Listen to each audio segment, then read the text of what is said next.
Hoje tinha uma dúvida, por incrível que pareça, tinha uma dúvida sobre o que a CCJ, que é a Comissão de Constituição e Justiça, que é a comissão mais importante da Câmara, ia fazer com o deputado acusado de ser o mandante do assassinato da Marielle Franco, que é o Chiquinho Brazão. Não é? Ele é deputado federal, era vereador na época do crime, que ele engendrou, ele propôs, ele pensou, ele bolou e ele mandou fazer, com o irmão dele e com então chefe da Polícia Civil na época. Pois bem, ele foi preso num domingo agora, faz um mês, talvez 3 semanas, foi preso. A Polícia Federal disse que antecipou, não costuma fazer operação aos domingos, né, aos finais de semana, mas antecipou essa operação porque começou a identificar movimento de parente para os Estados Unidos e imaginaram que ele poderia fugir na medida que foi divulgado que o assassino, o cara que atirou, fez delação premiada.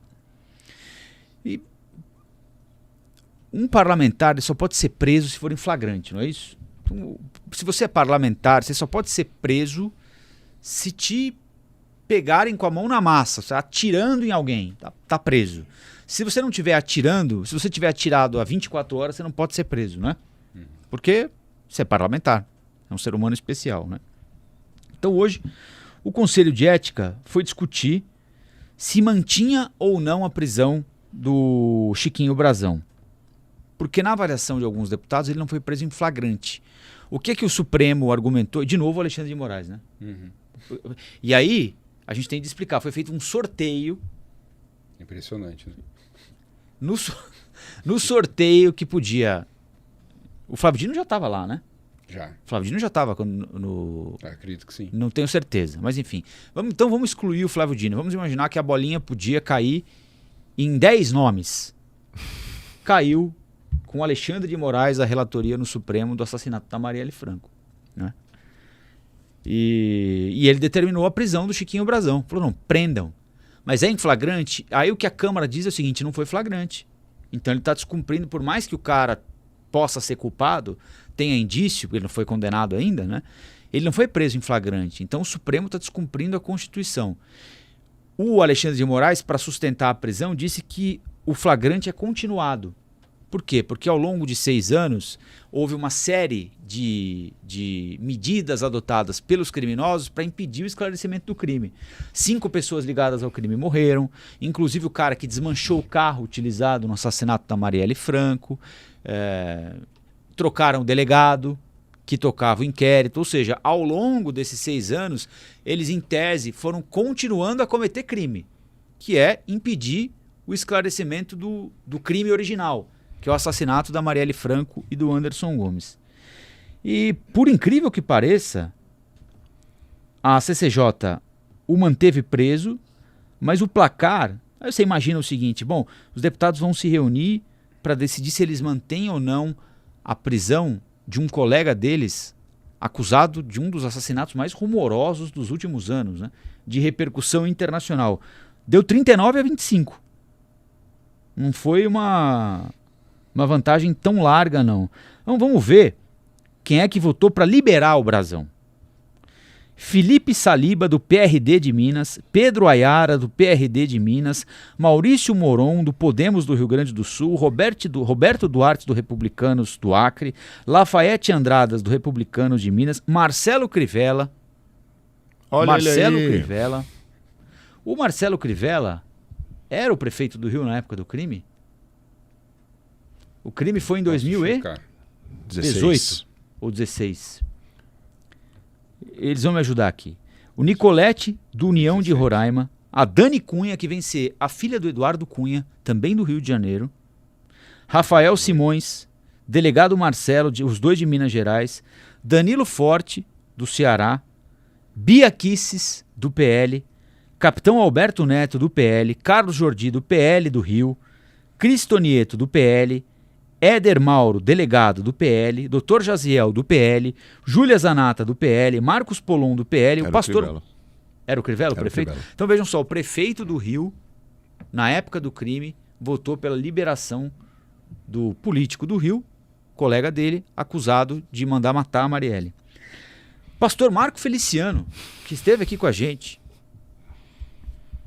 O delegado Bilinski, outro parlamentar enviado pelo povo paulista a Brasília, Domingos Sávio, PL de Minas, José Medeiros, delegado Ramagem, que é pré-candidato à prefeitura do Rio de Janeiro pelo PL do Bolsonaro, e uma abstenção, que é o João Leão, do PP da Bahia. Então, toda a bancada do PL, isso é notícia, né? Não dá para não dizer, toda a bancada do PL votou pela liberação do deputado acusado de mandar matar a Marielle Franco. Não foi só, mas toda a bancada do PL. É claro que o PL é o maior partido da Câmara, né? Por isso a cobrança e por ser o partido do Bolsonaro também, obviamente, não é?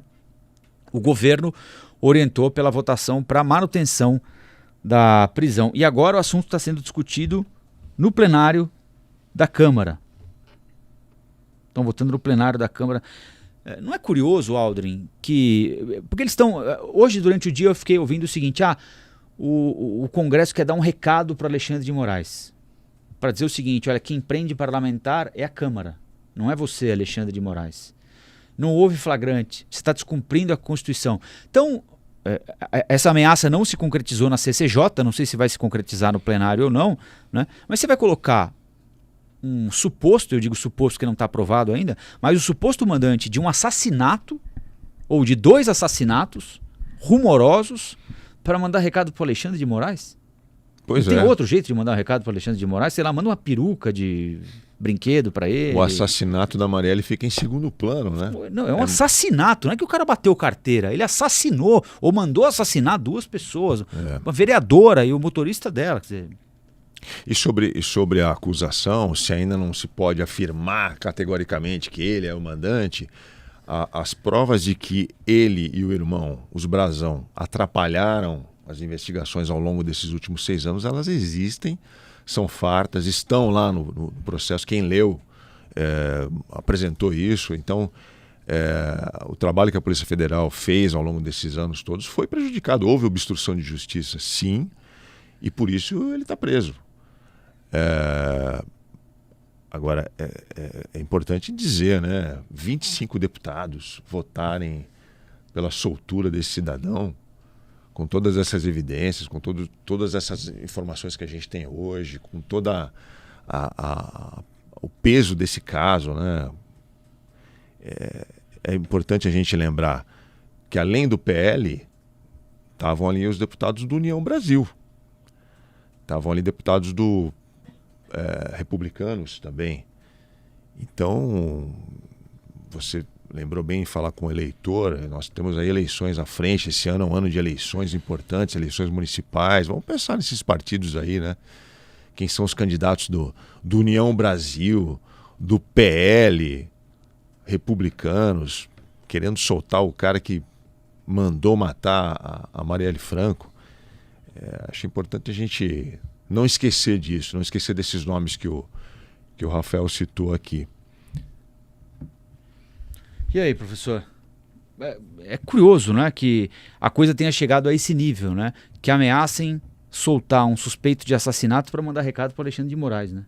Eu acho que a situação não vai se resolver agora. Eu acho que a situação ainda vai para o plenário e a gente vai ver novamente essa situação se repetindo. Agora, não sei se eles vão reverter de alguma maneira, porque tem um custo muito grande, né, para a imagem do partido, para a imagem desses deputados, porque a opinião pública, ela estava cansada de não ter resposta para esse crime hediondo, né, da Marielle e do Anderson.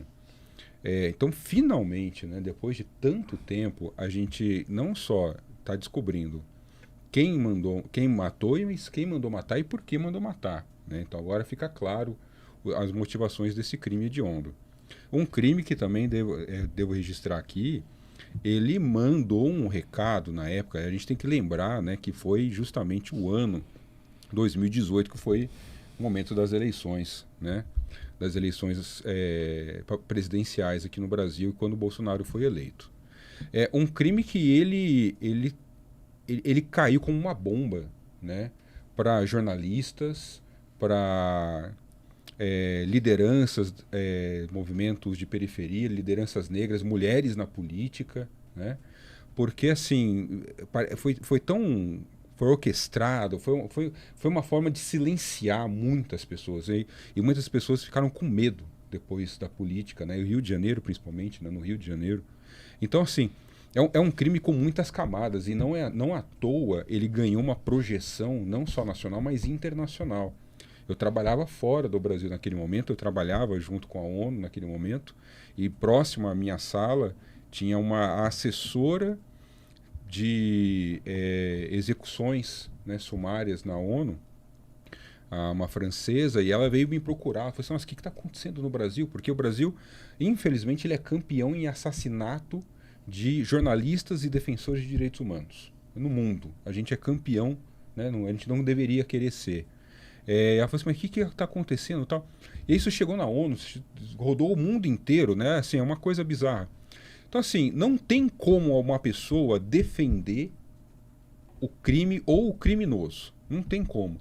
E aí você vê esses deputados terem ainda a coragem, eu vou chamar de coragem, né? A coragem de votarem abertamente pela libertação, né, desse outro deputado, que, como você bem colocou, existem provas, né?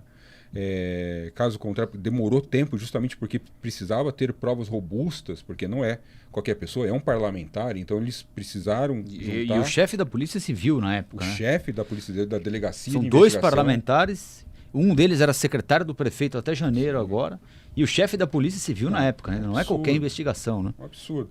E aí eles vão para mandar um recado para o Alexandre de Moraes. Você vê, olha em que ponto que a gente está na política, né, nacional.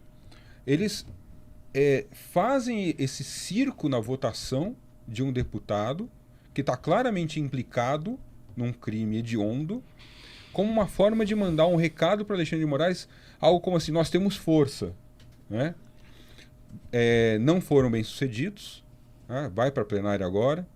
A gente não pode esquecer que a composição desse Congresso é um Congresso maioria de direita, né, ou então de oposição, de centro-direita, de oposição ao atual governo. Mas eu entendo que a prisão dele deve ser mantida, porque existe um custo de imagem, que é isso que está acontecendo, né? A gente está falando desses deputados. E não tem como você falar custo bem político, desses caras, né? Assim, tem um custo de imagem para eles. Eu acho que eles também estão testando. Eu acho que tem um pouco disso, né? Eles sabem disso, testam, né? Eles sabem que isso, assumir essa posição teria um custo político. Agora, você estava falando, eu estava pensando aqui, vocês acham que pode ter algo além de, vamos mandar um recado para o Alexandre de Moraes? Porque eu estava lembrando aqui que um dos primeiros, acho que foi o primeiro a se manifestar, foi o Eduardo Bolsonaro. Ele nem participou da reunião que o PL fez hoje para fechar a posição. Ele gravou um vídeo. Ele gravou um vídeo em Bruxelas, mandou um vídeo de lá dizendo, olha, não podemos condenar, porque isso, aquilo. Enfim, o mesmo discurso já alinhado que os deputados depois reproduziram na comissão. Mas será que não tem algo mais? Será que a gente não sabe de tudo? Será que há ali um medo de que talvez o Chiquinho Brazão possa falar algo, possa resolver apelar para uma delação? E o que ele delataria? Envolvimento de mais alguém acima dele, acima de um deputado federal? É possível. Porque, como você falou, tem um custo político, eles sabem disso. Essa coragem, né, de assumir essa posição publicamente. Será que não tem aí um cálculo de, peraí, gente, vamos ficar do lado desse cara porque ele pode falar mais do que já falou até agora? E acho que tem a coisa do corporativismo também, né?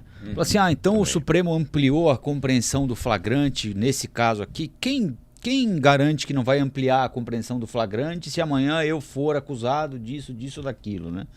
Talvez tenha a intenção também de não abrir esse precedente, né? Enfim, mas vamos acompanhar, está acontecendo agora. Eu nunca engoli aquela história do Elcio de Queiroz, no dia do assassinato, ter ido ao condomínio Vivendas da Barra, onde mora a família do Bolsonaro, e ter dado o nome da casa do Bolsonaro na entrada. Depois disseram que ele se enganou, que o porteiro se enganou, o porteiro sumiu. Isso foi bastante explorado na época, mas é uma historinha muito mal contada até hoje. Só para fazer uma breve pontuação. Acho que eu concordo muito com a observação do Marcelo Freixo, né, quando saiu o resultado do pedido de prisão dos deputados, que ele deixou muito claro. Ele falou assim, olha, esse é só mais um episódio no combate às milícias do Rio de Janeiro. A gente não pode imaginar que se encerra nesse... Isso não é um episódio isolado, infelizmente. É um grande episódio, importante, mas é um capítulo que se encerra, ou que talvez se encerre, espero eu que se encerre, mas que certamente é o prefácio de outros que virão. Então a gente verá ainda o desdobramento dessa operação, com certeza. Olá, aqui é o Rafael Colombo. Gostou do que acabou de assistir? Se inscreva no canal Cortes do Flow News para os melhores momentos. Quer acompanhar os nossos programas na íntegra? Então se inscreva no nosso canal oficial, Flow News.